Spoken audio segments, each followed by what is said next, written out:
दोस्तों, जिस तरह हम टाइम या वक्त को सेकंड्स में मेजर करते हैं, इसी तरह जो हम वजन उठाते हैं उसका यूनिट किलोग्राम है और टेम्परेचर का यूनिट डिग्री सेल्सियस और डिग्री फ़ारेनहाइट है। बिल्कुल इसी तरह इंसान की नींद को मेजर करने का भी एक तरीका है और नींद के यूनिट को हम स्लीप पॉइंटर्स कहते हैं। याद रहे, ये नींद की तबई या फिजिकल मिकदार नहीं है, बल्कि ये स्लीप पॉइंटर्स नींद की क्वालिटी को जाहिर करते हैं, जो एक बॉडी को सेहतमंद, तंदुरुस्त और एक्टिव रहने के लिए जरूरी है। तो मेडिकल साइंस जो है ना, ये नींद को घंटों के हिसाब से नहीं बल्कि पॉइंटर्स के हिसाब से मेजर करती है। मेडिकल साइंस के मुताबिक एक नॉर्मल बॉडी को 24 घंटों में 9 स्लीप पॉइंटर्स की जरूरत होती है। ध्यान रहे दोस्तों, मैं 9 घंटे नहीं कह रहा, 9 पॉइंटर्स कह रहा हूँ।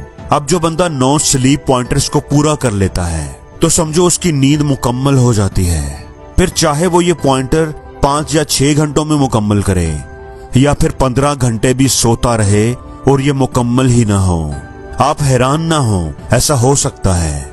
आपने खुद भी नोट किया होगा कि कई बार हम कई घंटे सोने के बाद भी जब उठते हैं तो थका थका महसूस करते हैं और कई बार चंद घंटे सोकर ही एक्टिव और फ्रेश हो जाते हैं।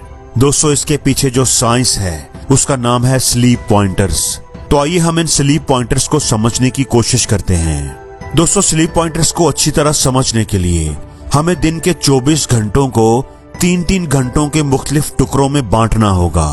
दिन 12 बजे से लेकर 3 बजे तक, फिर 3 बजे से लेकर 6 बजे तक, 6 से लेकर 9 बजे तक और 9 से रात 12 बजे तक।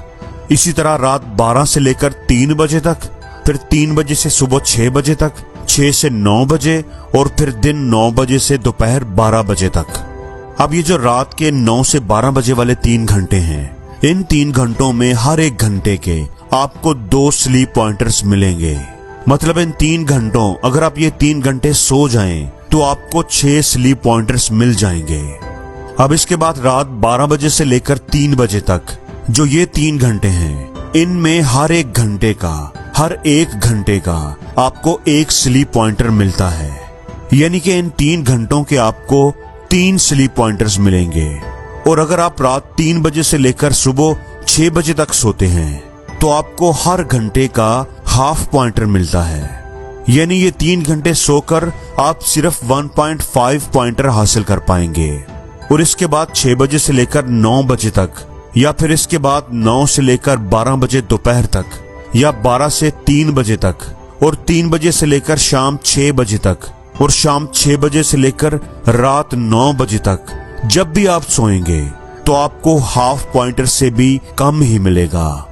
यानी इन घंटों में आपको नींद की वो क्वालिटी नहीं मिलेगी जो आपके जिस्म को रिफ्रेश करने के लिए जरूरी है, जो आपके जिस्म को रीगेन करने के लिए जरूरी है।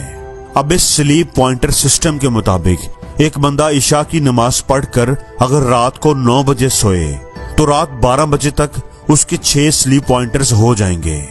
और अगर वो मजीद 3 घंटे सोया रहे, यानी 12 बजे से लेकर रात के 3 बजे तक, तो इसको 3 स्लीप पॉइंटर्स और मिलेंगे और इसके 9 स्लीप पॉइंटर्स मुकम्मल हो जाएंगे।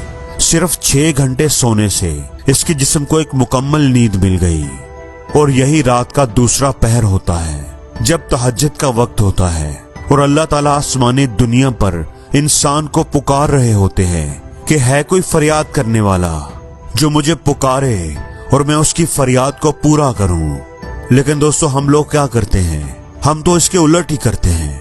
हम रात के 12-1 बजे तक आराम से जागते रहते हैं, टीवी या मोबाइल देखते हैं या बाजारों में घूमते रहते हैं, और जब सुबह होने लगती है तो हमें नींद आने लगती है। हम सोने के लिए लेट जाते हैं और दिन के 11-12 बजे तक सोए रहते हैं। अब एक बंदा अगर सुबह 3 बजे सोए और सुबह 3 बजे से लेकर रात के 9 बजे तक भी सोता रहे, यानी पूरा दिन भी सोया रहे, तो फिर भी वो अपने 9 स्लीप पॉइंटर्स मुकम्मल नहीं कर पाएगा। वो एक अच्छी नींद नहीं हासिल कर सकता जो उसके जिस्म को रिफ्रेश होने के लिए जरूरी है। तो दोस्तों, साइंस का भी यही कहना है कि अच्छी नींद को इंसान रात के पहले पहर तक ही हासिल कर सकता है। अगर हम अल्लाह के नबी पाक सल्लल्लाहु अलैहि वसल्लम की जिंदगी पर भी नजर दौड़ाएं तो आप सल्लल्लाहु अलैहि वसल्लम ने भी रात को जल्दी सोने का, मतलब इशा की नमाज के बाद सो जाने का हुक्म दिया है। آپ اللہ کے نبی پاک صلی اللہ علیہ وسلم کی زندگی پر غور کریں تو آپ کو شاید ہی کوئی ایسا واقعہ ملے جس میں آپ نے یہ سنا ہو کہ آپ صلی اللہ علیہ وسلم عشاء کی نماز کے بعد صحابہ کے ساتھ مسجد میں یا کہیں اور بیٹھے ہوں یا آپ نے درس و تدریس کی ہو۔ مطلب آپ صلی اللہ علیہ وسلم نے رات کو جلدی سونا ہی پسند کیا ہے۔ ہم فجر کی نماز اور اس کی اذان کی بات کریں تو اس میں جو الفاظ ہیں کہ نماز نیند سے بہتر ہے، تو اس کا ایک مطلب یہ بھی ہے کہ چونکہ رات 3 بجے کے بعد ہاف سلیپ پوائنٹر بھی نہیں ملتا تو اس وقت سونے کا کوئی فائدہ بھی نہیں۔ مجھے یاد ہے کہ جب ہم چھوٹے ہوتے تھے تو تب رات 8 بجے لگنے والا ڈرامہ بھی ہم مشکل سے ہی دیکھتے تھے، اور رات 9 بجے تو ٹی وی بند ہی کر دیا جاتا تھا اور سب لوگ سونے کی تیاری کرتے تھے۔ شاید یہی وجہ تھی کہ اس وقت ڈپریشن کم تھا، لوگ سادہ زندگی گزارتے تھے لیکن خوش رہتے تھے، لوگوں کو نفسیاتی پرابلمز کم ہوتی تھی۔ آپ پرانی بات چھوڑیں، دین کی بات بھی چھوڑیں، آپ آج کی ڈیٹ میں دنیا کے امیر لوگوں کی روٹین کو سٹڈی کر کے دیکھیں، دنیا کے ٹاپ 10 امیر لوگوں کو دیکھیں تو کوئی صبح 5 بجے اٹھتا ہے اور کوئی 6 بجے۔ سبھی کامیاب اور امیر لوگوں کے اندر صبح جلدی اٹھنے کی عادت ہوتی ہے، اور دوستو صبح جلدی اٹھنے کا مطلب ہے رات کو جلدی سونا، کیونکہ رات کو جلدی سوئیں گے تبھی تو صبح ایکٹیو اور فریش جلدی اٹھ پائیں گے۔ اور جو کام چور ہے، نکما انسان ہے، وہی ساری رات جاگے گا اور کیا کرے گا؟ موبائل دیکھے گا، کوئی گیم کھیلے گا، فضول وقت ضائع کرے گا، اور پھر صبح لو انرجی کے ساتھ اٹھے گا اور اپنا سارا دن بھی بیکار کر دے گا۔ اور زندگی میں ہر روز کچھ نیا سیکھو، نیا سوچو، نیا کرو، لرن کرو۔